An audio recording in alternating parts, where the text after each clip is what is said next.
Friends, Upendra sir lecture में आपका फिर से स्वागत है। और रिसर्च के बहुत सारे कमेंट आने के बाद एक छोटी सी कोशिश, nursing research basic and applied research topic का नाम है। शुरू करने से पहले मैं एक बार आपको रिमाइंड करा देता हूं कि हम क्या पढ़ रहे हैं अब तक के वीडियो में। एक वीडियो मैंने बनाया था 3 से 4 क्लास पीछे, आप देखिएगा रिसर्च की प्लेलिस्ट में जाके। टॉपिक का नाम था type of research. Type of research, वहाँ पर हमने इसको 2 भागों में बांटा था, based on approaches and based on purposes. यानी टाइप ऑफ रिसर्च को हम 2 भागों में बांटते हैं, based on approaches of studying of variable, जो कि हम उस क्लास में डिस्कस कर चुके हैं, जिसको हमने बांटा था 2 भागों में। याद कीजिए, क्वालिटेटिव एंड क्वांटिटेटिव। फिर क्वांटिटेटिव फर्दर डिवाइड होती है experimental and non experimental. Qualitative further 5 type में डिवाइड होती है, phenomenological, ethnographic, case history, history method. ये हमने क्लासिफिकेशन देखा था, और क्वालिटेटिव और क्वांटिटेटिव दोनों में हमने डिफरेंस भी देखा था। अलग से एक वीडियो बनाया हुआ है, आप देख सकते हैं। और वहां पर ही दूसरा पार्ट था बेस्ड ऑन पर्पस, यानी पर्पस के आधार पर। पहली स्टडी थी रिसर्च की कि रिसर्च को 2 भागों में बांटते हैं, method of studying of variable के आधार पर, अप्रोचेज मतलब मेथड्स। तो वो 2 पार्ट्स थे। जबकि दूसरा पार्ट था, और मैंने कहा था कि किसी वीडियो में देखेंगे, बेस्ड ऑन पर्पस, कि किसी पर्पस के आधार पर रिसर्च। इसको 2 पार्ट्स में बांटते हैं। और उस वीडियो में मैंने बताया था कि इसके 2 पार्ट्स होते हैं, basic research and applied research. तो शायद अब आपको समझ में आ गया होगा कि आज का हमारा टॉपिक क्या है। हमारा टॉपिक है बेसिक एंड अप्लाइड रिसर्च, जो कि किस में आता है, based on the purpose of the research, यानी कंडक्टिंग द स्टडी। जो भी स्टडी हम कंडक्ट कर रहे हैं उसके क्या पर्पस है, उसके आधार पर टाइप ऑफ रिसर्च। तो 2 ही तरह की रिसर्च होती है। फर्दर हम क्लासिफिकेशन नहीं पढ़ रहे हैं आज। जब मैं रिसर्च अप्रोचेज वाला चैप्टर जब हम डिस्कस करेंगे, वहां पर ये पूरा क्लासिफिकेशन हम एक बार दोबारा देखेंगे। क्वांटिटेटिव क्या होती है, क्वालिटेटिव क्या होती है, कितने तरह की होती है, कितने तरह का, फर्दर एक्सपेरिमेंटल कितने तरह की होती है, और नॉन एक्सपेरिमेंटल कितने तरह की होती है। हम फोकस करते हैं, दोबारा चलते हैं हमारे दूसरे और मेन टाइप की तरफ, बेस्ड ऑन द पर्पस, जिसको 2 भागों में बांटते हैं, बेसिक रिसर्च और अप्लाइड रिसर्च। चलिए स्टार्ट करते हैं basic research. Basic research, basic research क्या होती है? सबसे पहले तो एक चीज देखिए, ऑल्सो कॉल्ड फंडामेंटल रिसर्च। इसको क्या बोलते हैं? फंडामेंटल रिसर्च भी बोलते हैं, या इसका एक और नाम है प्योर रिसर्च, या फिर इसको क्या बोलते हैं, प्योर रिसर्च। तो 2 नाम मैंने आपको बता दिए। Next point, it generate new knowledge, या मैं बोल सकता हूं इट जनरेट न्यू इंफॉर्मेशन, या मैं बोल सकता हूं it develop, explain new theories. But एक खास बात है, वो ध्यान दीजिएगा, without any specific purpose, without any specific purpose in mind, या without any specific purpose. No commercial value of result, no immediate practical use. देखिए आप समझ लीजिएगा जल्दी से एक बार, मैंने लिख दिया है बेसिक रिसर्च, यानी फर्स्ट नंबर बेसिक रिसर्च, जिसको कहते हैं फंडामेंटल रिसर्च या pure research.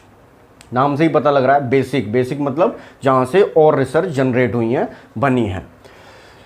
It generate new knowledge, ये क्यों रिसर्च की जाती है? नई इंफॉर्मेशन को बनाने के लिए, नई इंफॉर्मेशन या नॉलेज को एक्सपेंड करने के लिए, या नई थ्योरीज को एक्सप्लेन या डेवलप करने के लिए। लेकिन बेसिक बात आपको क्या ध्यान रखनी है कि नई नॉलेज, नई इंफॉर्मेशन, नई थ्योरीज को डेवलप तो करवाती है basic research, but without any specific purpose. लेकिन इस रिसर्च का कोई स्पेसिफिक पर्पस नहीं होता है। इसका क्या मतलब हुआ? इसका मतलब ये हुआ कि जो भी प्रॉब्लम स्टेटमेंट या जो भी रिसर्च स्टडी की जा रही है उसके पीछे कोई पर्पज नहीं है। बस उसका एम क्या है? उसका एम है कि कोई नई थ्योरी डेवलप की जाए या कोई इंफॉर्मेशन है उसे इकट्ठा किया जाए या उसकी कोई नॉलेज एक्सपेंड की जाए, बट स्पेसिफिक पर्पज उसका नहीं होता है। दूसरा मेन अंतर बेसिक रिसर्च में ये होता है कि जो भी रिजल्ट आते हैं उसका कोई कमर्शियल वैल्यू नहीं है। कमर्शियल वैल्यू नहीं है मतलब उसको कोई यूज नहीं है, उसका कोई प्रैक्टिकल इमीडिएट यूज नहीं है।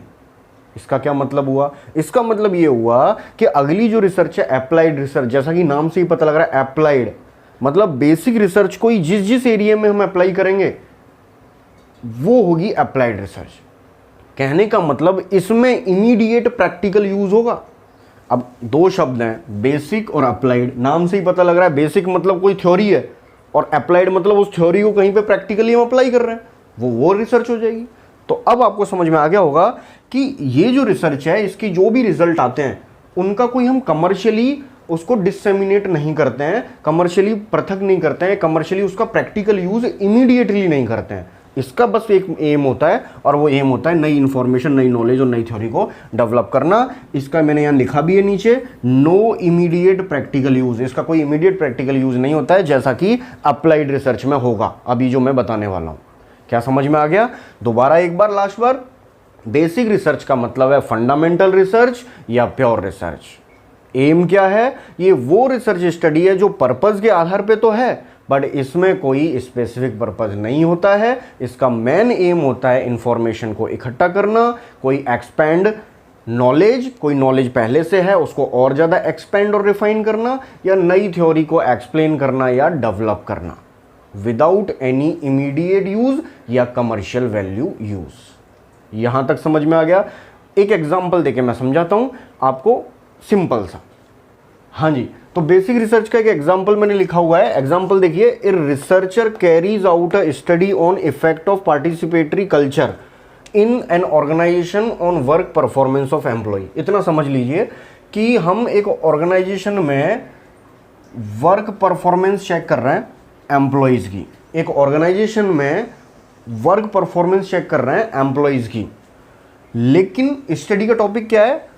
Effect of participatory culture. Participatory culture मतलब कितना एम्प्लॉय पार्टिसिपेशन कर रहे हैं, कितना एम्प्लॉय कम पार्टिसिपेशन करने पे ऑर्गेनाइजेशन का क्या रिजल्ट आता है, और अगर वर्कर्स ज़्यादा पार्टिसिपेशन करें तो ऑर्गेनाइजेशन की ग्रोथ पे क्या देखने को मिलता है, उसका इफेक्ट हम देख रहे हैं। आइए देखिए आगे क्या लिखा है। हेयर रिसर्चर ऑब्जर्व, इस स्टडी में रिसर्चर ऑब्जर्व कर रहा है दैट, क्या ऑब्जर्व कर रहा है कि वर्कर्स परफॉर्मेंस हैज इंप्रूव्ड, कि वर्कर्स की परफॉर्मेंस इंप्रूव्ड होती है इन दोज ऑर्गेनाइजेशन, उन ऑर्गेनाइजेशन में विच हैज पार्टिसिपेटरी कल्चर, जिस ऑर्गेनाइजेशन में वर्कर्स को पार्टिसिपेशन मैक्सिमम करने का मौका मिलता है। ऐसा रिसर्चर इस स्टडी में ऑब्जर्व कर रहा है। देखिए, एक ऑर्गेनाइजेशन है, उसकी ग्रोथ पर एम्प्लॉयज की परफॉर्मेंस का क्या फर्क पड़ रहा है अगर वो कम या ज़्यादा पार्टिसिपेशन करें तो। वही अब फाइनल रिजल्ट देख लीजिए एक बार। थस, इस प्रकार रिसर्चर गिव्स ए थ्योरी। अभी थोड़ी देर पहले हमने क्या बोला कि बेसिक रिसर्च का मेन एम क्या है? एक नई थ्योरी या नई नॉलेज बनाना, कोई स्पेसिफिक पर्पज नहीं है। तो देखिए क्या थ्योरी बनी, इस चीज से क्या थ्योरी बनी? Workers participation in management increase their performance, कि अगर वर्कर्स का पार्टिसिपेशन ज्यादा होगा किसमें? मैनेजमेंट में। दोबारा, वर्कर्स का पार्टिसिपेशन, जो एम्प्लॉय उस ऑर्गेनाइजेशन में काम करते हैं उनका पार्टिसिपेशन अगर ज्यादा होगा मैनेजमेंट में तो डेफिनेटली उनकी परफॉर्मेंस भी बढ़ेगी और ऑर्गेनाइजेशन की ग्रोथ भी बढ़ेगी। ये एक नई थ्योरी डेवलप हो गई। No specific purpose, only gathered information, develop new theory. Basic and fundamental research या pure research is called basic research. So we lead to now applied research. Next है अप्लाइड रिसर्च। अप्लाइड रिसर्च में देखते हैं क्या लिखना है। As the name applied, क्या मतलब होता है? Means study that have functional purpose, या क्या बोल सकता हूं, प्रैक्टिकल यूज, या क्या बोल सकता हूं, प्रैक्टिकल इम्प्लीकेशन या application, practical application. Next point, finding immediate solution to an existing problem, या एक और बात बोल सकता हूं, मेक सॉल्यूशन, इवैल्यूएशन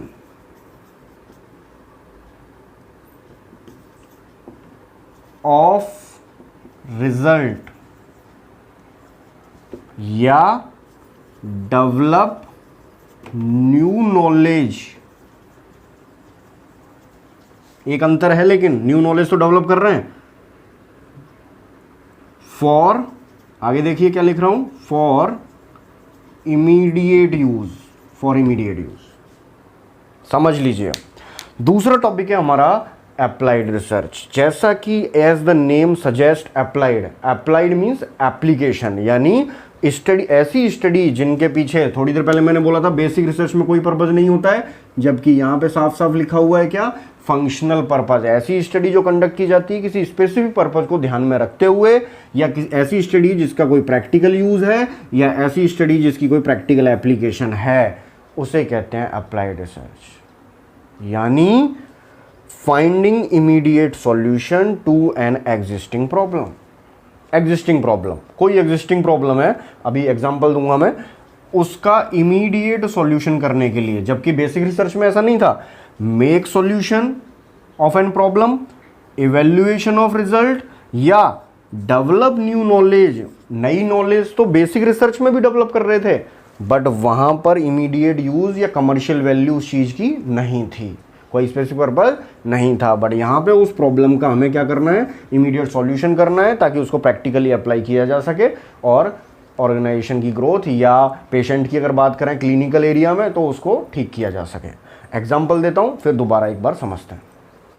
देखिए अप्लाइड रिसर्च का example, a researcher conduct a study to assess the effectiveness of two different techniques of pin site care for prevention of pin site infection. ये प्रॉब्लम स्टेटमेंट है। Problem statement मतलब ये topic है study का। क्या कर रहा है इसमें रिसर्चर एक स्टडी कंडक्ट कर रहा है, पिन साइट केयर के लिए दो डिफरेंट टेक्निक, अलग अलग टेक्निक यूज कर रहा है पिन साइट की केयर करने के लिए। कौन सी पिन साइट, जहां पर पेशेंट के हमने स्केलेटल फिक्सेशन लगाया है, स्केलेटल फिक्सेशन लगाया है, वहां पे पिन साइट केयर पर दो डिफरेंट टेक्निक असेस कर रहा है। क्यों कर रहा है, पिन साइट इन्फेक्शन को चेक करने के लिए, पिन साइट इन्फेक्शन जो हो जाते हैं पेशेंट में उनको चेक करने के लिए। अब यहाँ पे क्या है, देखो ये इसको अप्लाइड रिसर्च का एग्जांपल क्यों बोला है, स्पेसिफिक पर्पस है कि पिन साइट इन्फेक्शन को प्रिवेंट करना है। दूसरी बात, थोड़ी देर पहले बोला इमीडिएट यूज और प्रैक्टिकल एप्लीकेशन। अगर इसका सॉल्यूशन हो जाएगा, ये टू डिफरेंट टेक्निक्स अगर ये सॉल्व हो जाएंगी, तो इसका प्रैक्टिकली इमीडिएट यूज हो जाएगा। Here the researcher is interested to solving a current problem। थोड़ी देर पहले बोला कि अप्लाइड रिसर्च का क्या पर्पज होता है, किसी करंट प्रॉब्लम को सॉल्व करना। पिन साइट इन्फेक्शन के लिए जिन पेशेंट्स में एक्सटर्नल स्केलेटल फिक्सेशन फिक्स किया गया है, ये है अप्लाइड रिसर्च का। यानी कुल मिला के समरी ये है कि बेसिक रिसर्च फंडामेंटल और प्योर रिसर्च होती है, जिसके पीछे कोई स्पेसिफिक पर्पज नहीं होता है, केवल वो नई नॉलेज को एक्सपेंड करती है, नई नई थ्योरीज डेवलप करती है, पर उसकी कोई कमर्शियल वैल्यू रिजल्ट की या इमीडिएट एप्लीकेशन क्लिनिकल या एडमिनिस्ट्रेटिव पर्पज से नहीं होता है। बस उसका मेन एम होता है नई थ्योरी को डेवलप करना। जबकि अप्लाइड नाम से ही पता लग रहा है कि ऐसी रिसर्च स्टडी जिसका स्पेसिफिक पर्पस भी है, इमीडिएट एप्लीकेशन भी है, चाहे वो क्लिनिकल साइड हो चाहे वो एडमिनिस्ट्रेटिव साइड हो, और नई थ्योरीज को वो बनाती है अगर, तो किस लिए बनाती है, with immediate solving a current problem. ये है अप्लाइड रिसर्च। आई थिंक आपको दोनों तरह की रिसर्च में अंतर समझ में आ गया होगा। जल्दी ही मिलेंगे रिसर्च के नए वीडियो के साथ। Have a nice day and good luck.